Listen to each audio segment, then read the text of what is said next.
Cypress থেকে পাখিটা যদি উড়াল দিয়ে দিয়ে ওই পাখিটা বাংলাদেশে শীতকালীন সময়ে উপকূল এলাকায় এসে তার খাদ্য গ্রহণ করে, ওই পাখিটা যখন সুদূর সাইপ্রাস থেকে উড়াল দিয়ে বাংলাদেশের জমিনে এসে উপকূলীয় এলাকার মধ্যে খাবার সংগ্রহ করার পরে পাখিটা যখন আবার সাইপ্রাস যাওয়ার জন্য অথবা আফ্রিকার জঙ্গলে যাওয়ার জন্য অথবা আমাজন জঙ্গলে যাওয়ার জন্য যখন রওনা দেয়, যেতে যেতে পাখিটা যদি হঠাৎ করে রাস্তাটা ভুলে যায়, আবার নবী বলেন ওই পাখিটাকে রাস্তা দেখানোর জন্য খানায়ে কাবার দিকে পাখিটা মুখ করে আল্লাহকে বলে, আল্লাহ পথ তো হারিয়ে ফেললাম, আমাকে পথ দেখান। খানায়ে কাবা শরীফ আল্লাহর ঘর, সেখান থেকে ওই পাখিটাকে রাস্তা দেখায়া দেয়, সুনিপুণভাবে তার নিজ গন্তব্যে আল্লাহ পৌঁছায়া দেয়। সুবহানাল্লাহ। আল্লাহ সুবহানাহু ওয়া তাআলা বলেন, ইন্না আরাদনাল আমানাতা আলাস সামাওয়াতি ওয়াল আরদ ওয়াল জিবালি ফাআবাইনা আন ইয়াহমিলনাহা ওয়া আশফাকনা মিনহা ওয়া হামালাহাল ইনসান। এই কুরআন কারীম আল্লাহ পাক মানব জাতির হেদায়েতের জন্য নাজিল করেছেন, কিন্তু নাজিলের আগে আল্লাহ পাক এই কুরআন কারীমটাকে বিভিন্ন জায়গায় প্রেরণ করেছেন, বিভিন্ন বস্তুর কাছে উপস্থাপন করেছেন, যেন ওই কোরআনকে তারা গ্রহণ করে। আল্লাহ বলেন, ইন্না আরাদনাল আমানাতা, এই কোরআনকে আমি আমানত হিসাবে প্রেরণ করেছিলাম আলাস সামাওয়াতি ওয়াল আরদ, আসমানের কাছে এবং জমিনের কাছে, ওয়াল জিবাল, এবং এই কোরআনকে আমি প্রেরণ করেছিলাম পাহাড়ের উপরে, পাহাড়ের কাছে প্রেরণ করলাম। কিন্তু এই কোরআন পাহাড়ের কাছে গেল, এই কোরআন আসমানের কাছে গেল, এই কোরআন জমিনের কাছে আসলো। ফাআবাইনা, সকলেই অস্বীকৃতি জানালো আর বলল, আল্লাহ আমাদের পক্ষে সম্ভব নয় এটাকে গ্রহণ করা। সুবহানাল্লাহ। আমাদের পক্ষে এটা গ্রহণ করা সম্ভব নয়। কেন? কারণ এর ওজন, এর ওয়াইট, এর যে ক্ষমতা, এর যে শক্তি, এই শক্তিধর কুরআনকে আসমান গ্রহণ করার মতো শক্তি নাই, জমিন গ্রহণ করার মতো, বহন করার মতো শক্তি নাই, এই কোরআনকে বহন করার মতো পাহাড়ের শক্তি নাই। আল্লাহ বলেন, আই ইয়াহমিলনাহা, তারা বহন করতে অক্ষমতা দেখালো।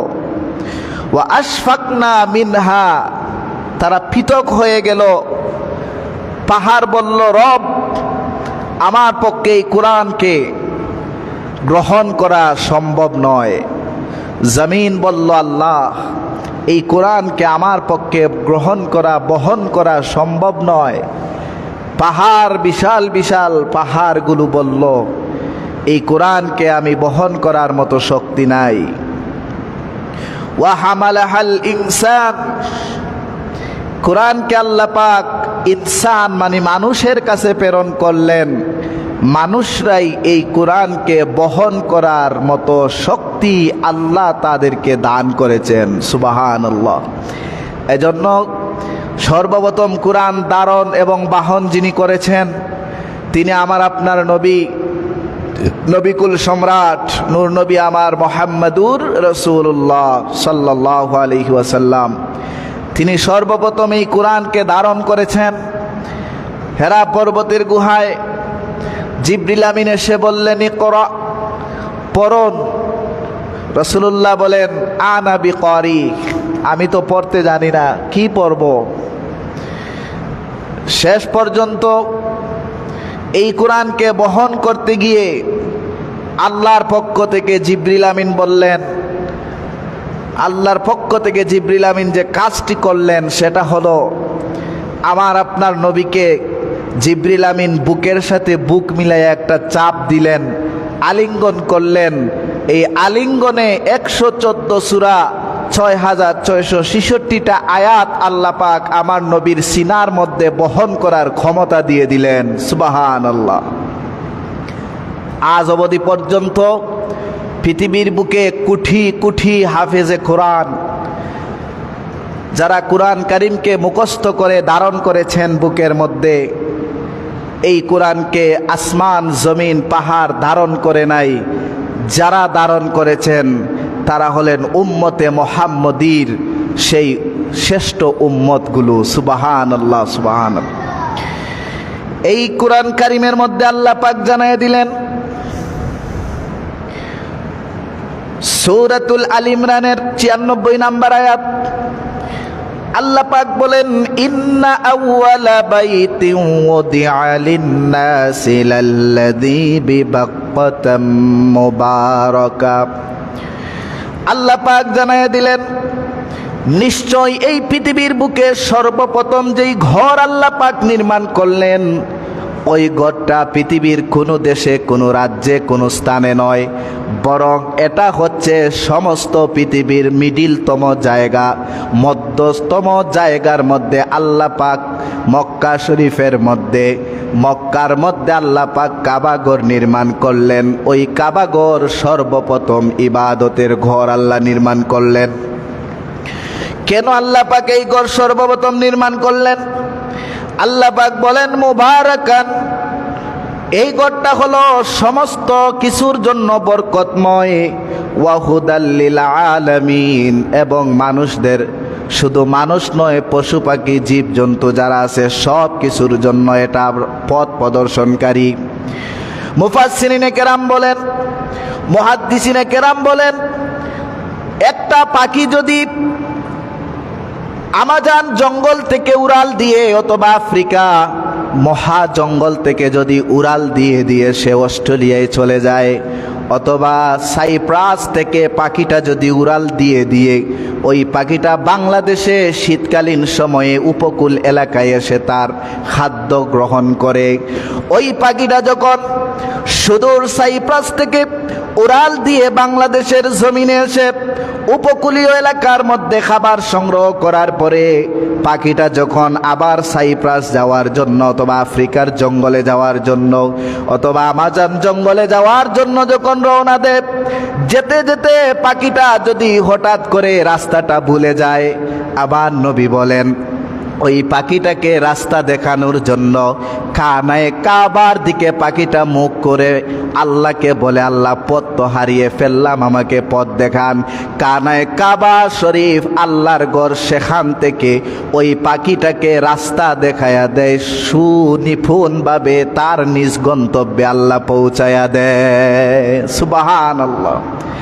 এই জন্য আল্লাহ পাক বলেন, ওয়া হুদাল লিল আলামিন, সমস্ত আলম জাহানের জন্য হেদায়ত, সমস্ত আলম জাহানের জন্য রাস্তা দেখানো। আপনারা বলেন, একটা পাখিকে যদি আল্লাহ পাক তার কাবা শরীফের মাধ্যমে রাস্তা দেখাতে পারেন, তাহলে আমাদেরকে মানুষদেরকে আল্লাহ পাক ওই কাবার মাধ্যমে রাস্তা দেখানোর ক্ষমতা আছে না নাই? আছে।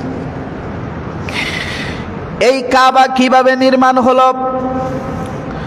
সমস্ত পৃথিবীটা কেমন ছিল? আল্লাহ রাব্বুল আলামিন বলেন, ওয়া কানা আরশুহু আলাল মা, সমস্ত পৃথিবীটা তখন পানি ছিল, আর পানির উপরে আল্লাহ পাক তার আরশটাকে স্থাপন করলেন। পানির উপরে আরশ, যে আরশের মধ্যে আল্লাহ পাক অবস্থান করেন, ওই আরশটা পানির উপরে আল্লাহ পাক পানির মধ্যে ঢেউ সৃষ্টি করলেন, বাতাস সৃষ্টি করলেন। এক একটা বাতাসে, এক একটা ঢেউয়ের সাথে এক একটা ঢেউয়ের আঘাতে ফেনা তৈরি হয়ে গেল। আর ওই ফেনা থেকে আল্লাহ রাব্বুল আলামিন সর্বপ্রথম মাটি তৈরি করলেন। বলুন সুবহানাল্লাহ। সর্বপ্রথম আল্লাহ পাক পানি তৈরি করলেন, পানির মধ্যে আল্লাহ পাক বাতাস পরিচালিত করলেন। বাতাসের মধ্যে এক একটা ঢেউ আর একটা ঢেউয়ের সাথে যখন আঘাতের পর আঘাত শুরু করে দেয়, তখন সেখান থেকে ফেনা তৈরি হয়। ফেনা থেকে আল্লাহ পাক মাটি তৈরি করলেন, মাটি তৈরি করলেন। আর ওই মাটি থেকে আল্লাহ পাক জমিনের মধ্যে সর্বপ্রথম কাবা শরীফ তৈরি করলেন। সুবহানাল্লাহ। এজন্য কাবা শব্দের অর্থ হলো চর। কাবা শব্দের অর্থ চর। যেভাবে নদীর এক সাইড ভেঙ্গে আরেক সাইড তার চর তৈরি করে দেয়, পানির মধ্যখান থেকে কিছু জায়গা উঁচু হয়ে যায়, কাবা শব্দের অর্থ উঁচু হওয়া, কাবা শব্দের অর্থ চর। যেইভাবে আল্লাহ পাক কুরআন কারীমের মধ্যে বলেন ওয়া আরজুলুকুম ইলাল কাবাইন, যে অজুর ফরজগুলো বলতে গিয়ে আল্লাহ পাক বলেন যে তোমরা পায়ের ঘন্টা সহ দৌত করবে। এই যে পায়ের ঘন্টা আপনি লক্ষ্য করে দেখেন, পা আমাদের মিল সমপরিমাণ পা, কিন্তু একটা উঁচু জায়গা বাহির হয়ে গেছে আমাদের দুই পায়ের দুই পাশে, যেটাকে আমরা ঘন্টা বলি।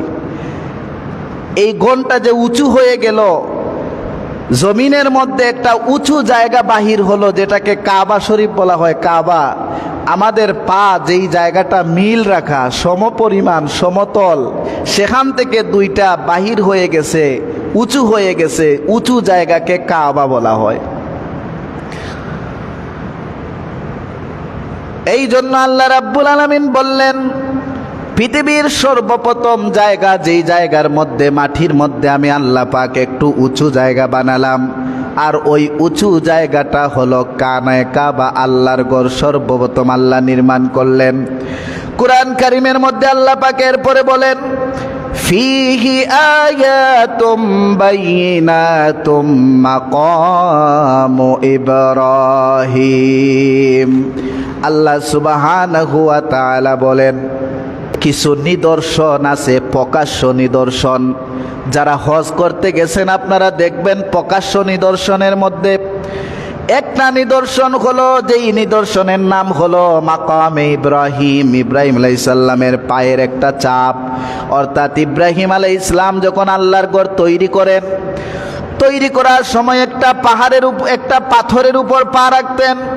যখন দেয়াল একটু উপরে উঁচু হয়ে যায়, যেইভাবে আমাদের বাংলাদেশের রাজমিস্ত্রিগুলো দেয়াল তৈরি করার সময় একটু উঁচু হওয়ার পরে একটা মাচা তৈরি করেন কাঠ দিয়ে, বাঁশ দিয়ে, উঁচু উপরে উঠে আর একটু উঁচু করে নির্মাণ করেন দেয়াল।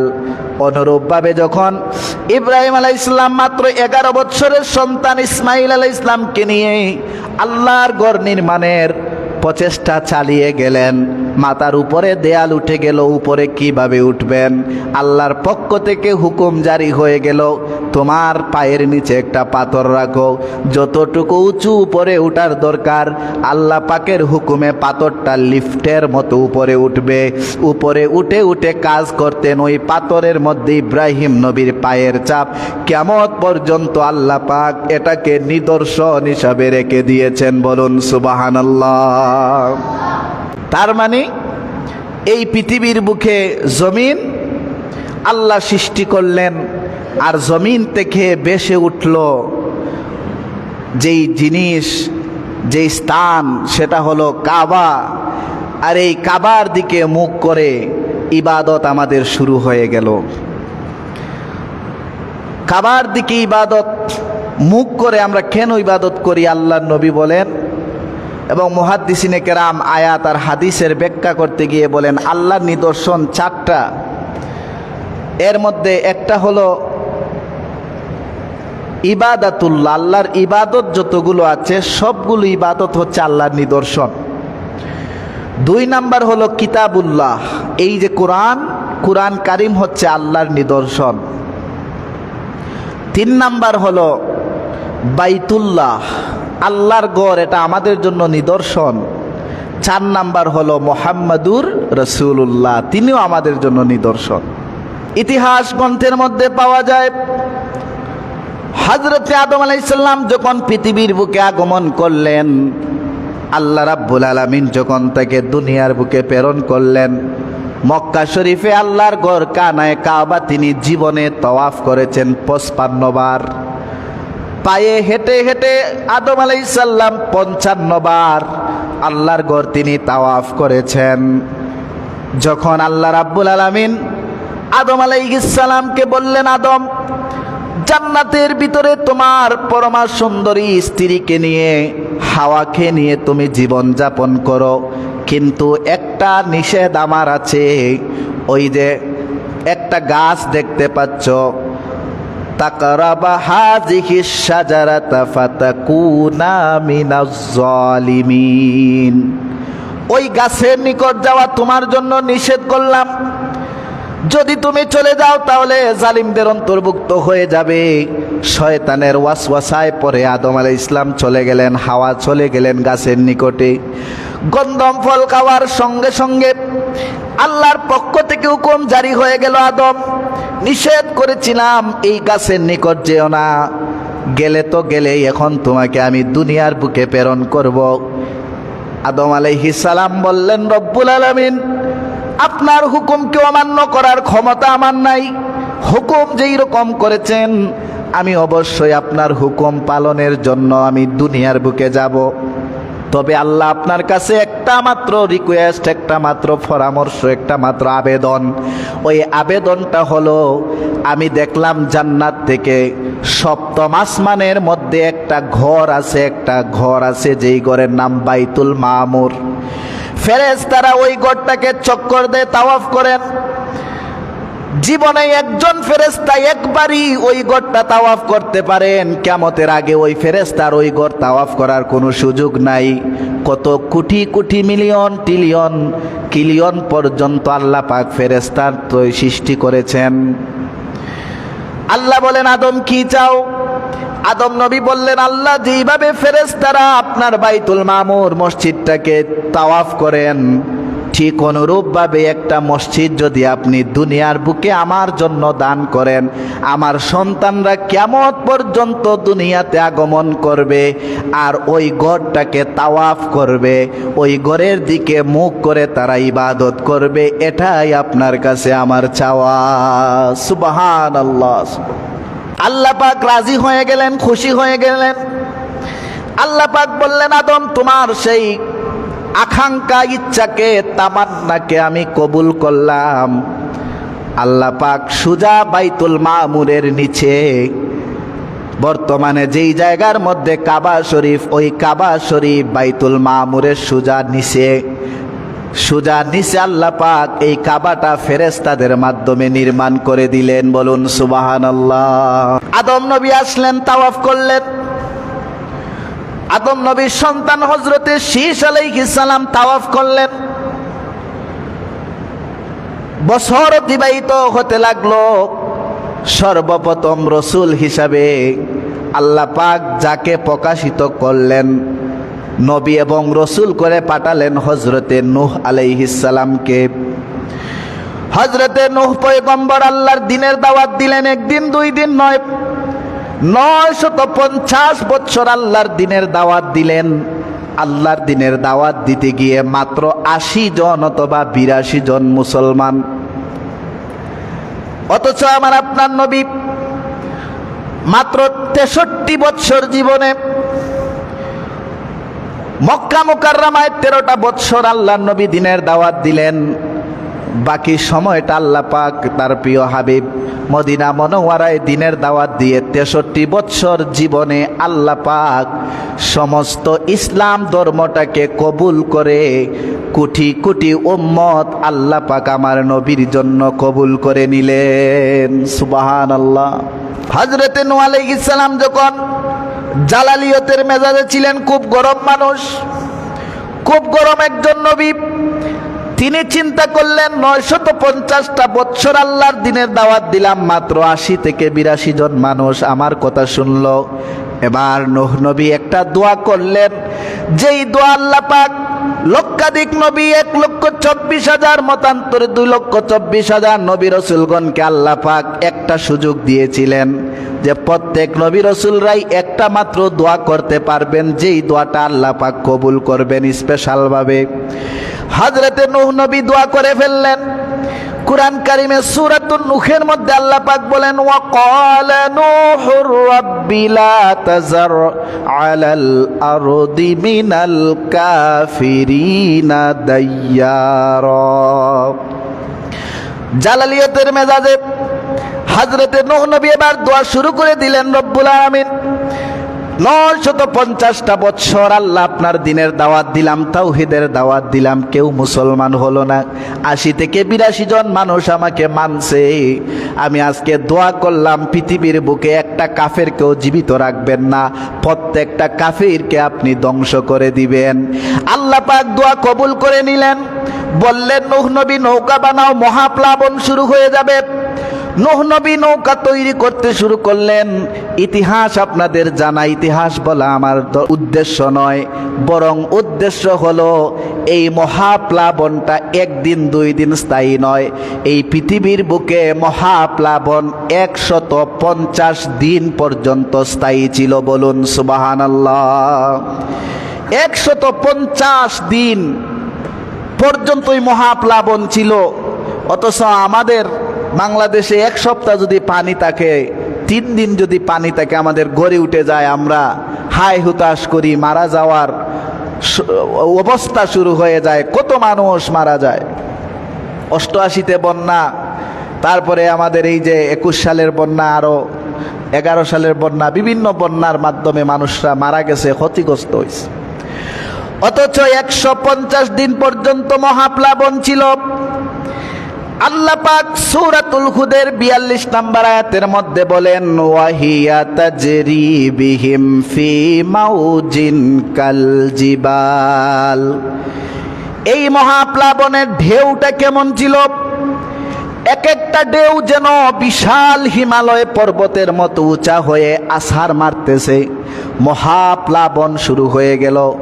এই রকম 150 দিন যখন মহাপ্লাবন হলো, আল্লাহ তাআলার সেই কাবা শরীফ পানির নিচে থাকবে, আল্লাহ এটা পছন্দ করলেন না। আল্লাহ পাক আল্লাহর ঘরটাকে আকাশের উপরে তুলে নিলেন, আর এই জায়গাটাকে আল্লাহ একটু উঁচু বানাইলেন। জায়গাটার মধ্যে পলি মাটি দ্বারা আল্লাহ পাক আবৃত করে রাখলেন। বলুন সুবহানাল্লাহ। পলি মাটি দ্বারা আবৃত করে রাখলেন। 150 দিন যাবার পরে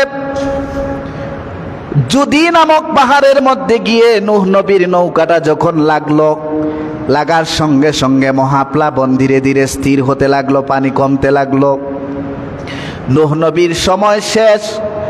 তারপরে এই কাবা শরীফ, আরেকটা তথ্য আপনাদের দেই, এই কাবা শরীফ সব নবী রাসূলরাই তওয়াফ করেছেন, মাত্র 2 জন নবী গিয়ে তওয়াফ করতে পারেন নাই। এই কাবা শরীফটা সমস্ত লক্ষাধিক নবী রাসূল আল্লাহ পৃথিবীতে প্রেরণ করেছেন, তারা এটাকে তাওয়াফ করার সুযোগ পাইছেন। কিন্তু 2 জন নবী যারা সুযোগ পান নাই, তারা হলেন সূরাতুল হুদের মধ্যে আল্লাহ পাক তাদের নাম উল্লেখ করে বলেন। একজন হলেন ওয়া ইলা আদিন আখাহুম হুদা, একজন হলেন আদ জাতির কাছে আল্লাহ পাক যেই নবীকে পাঠাইছিলেন তিনি হলেন হযরত হুদ আলাইহিস সালাম। তিনি আল্লাহর ঘর তাওয়াফ করার সুযোগ পান নাই। আর দ্বিতীয় জন নবী হলেন ওয়া ইলা সামুদ আখাহুম সালিহা, আর দ্বিতীয় জন হলেন সামুদ জাতির কাছে আল্লাহ পাক একজন নবী পাঠাইছিলেন, তিনি হলেন সালেহ আলাইহিস সালাম। তিনিও যেতে পারেন নাই কাবা শরীফে। অত ওনার সেই উম্মতরা এত খারাপ উম্মত ছিল, তাদেরকে হেদায়েতের দাওয়াত দিতে দিতে 2 জন নবী এত ক্লান্ত, এত পরিশ্রান্ত, এত কষ্ট করেছেন যে সুযোগ পান নাই কাবা শরীফটা তাওয়াফ করার। আর সব নবী রাসূলরাই আল্লাহর ঘর তাওয়াফ করার সুযোগ হয়েছে। এরপরে মহাপ্লাবন শেষ হওয়ার পরে নূহ নবীর সময় চলে গেল। তারপরে 2600 বছর পরে 2600 বছর পরে আল্লাহ পাক আরেকজন নবীকে এই দুনিয়ার বুকে প্রেরণ করলেন। তিনি হলেন হযরত ইব্রাহিম আলাইহিস সালাম। ইব্রাহিম আলাইহিস সালাম হলেন মুসলিম জাতির পিতা। ইব্রাহিম আলাইহিস সালাম যখন দুনিয়ার বুকে আগমন করলেন, আল্লাহ পাক বলেন, ইব্রাহিম, নূহ নবীর মহাপ্লাবনে আমার কাবা শরীফের অস্তিত্ব আর দুনিয়ার বুকে কেউ খুঁজে পাবে না। আমি হুকুম দিলাম তুমি আমার কাবাঘর নির্মাণ করবে, তোমাকে আমি দায়িত্ব দিয়ে দিলাম। সুবহানাল্লাহ। ইব্রাহিম নবীর উপর দায়িত্ব চলে আসলো। ইব্রাহিম নবী 11 বৎসরের সন্তান হযরত ইসমাইলকে নিয়ে আল্লাহর ঘর তৈরি করবেন। তিনি সিরিয়াতে বসবাস করতেন। আল্লাহর হুকুমে সিরিয়া থেকে তিনি মক্কায় আসলেন। এবার আল্লাহকে বলতেছেন, আল্লাহ আপনি যে আমাকে কাবা তৈরি করার হুকুম দিলেন, আপনার ঘর কোথায় নির্মাণ করব, কোন জায়গায় নির্মাণ করব আপনি আমাকে বলেন। সঙ্গে সঙ্গে আল্লাহ রাব্বুল আলামিন জানিয়ে দিলেন, ইব্রাহিম তোমার মাধ্যমে কাবা আমি নির্মাণ করব। কাবার অস্তিত্ব খুঁজে পাও না, শুনে রাখো আমি তোমাকে একটা নিদর্শন দেখাবো। ওই নিদর্শন দেখে দেখে, ওই নিদর্শন অনুসরণ করে করে তুমি আমার কাবাঘর যেখানে ছিল এটা পেয়ে যাবে। বলুন সুবহানাল্লাহ। নিদর্শনটা কি? আল্লাহ পাক জানায়া দিলেন, ইব্রাহিম তুমি আকাশের দিকে তাকাও। আকাশের মধ্যে আমি আল্লাহ পাক একটা মেঘখণ্ড তৈরি করব, একটা মেঘমালা।